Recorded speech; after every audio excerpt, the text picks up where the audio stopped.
ఏందబ్బా ఇది నవ్వు పెడుతుంది, బరుక్కొని కూడా బరుక్కోలేను. ఎవరు నన్ను చూస్తున్నారే? ఎవరున్నారు లోపల? నాకేమో నా ముఖమే కనిపిస్తుంది, కానీ ఎవరో ఉన్నారు. ఇబ్బా హ్యాపీగా అవుతున్నాయి, నీళ్ళు తాగాల. ఏమో ఒకటి వచ్చింది వెనకాల మడి.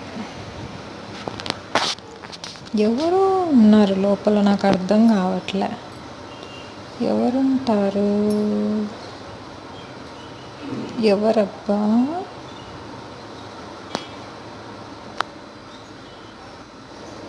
చూడాలి. అయ్యా, నా ముఖం నాకే కనిపిస్తుంది. నేను ఎంత అందంగా ఉన్నానో. ఎవరో ఉన్నారు. ఎవరబ్బా? కనిపించలే, నేను పోతా.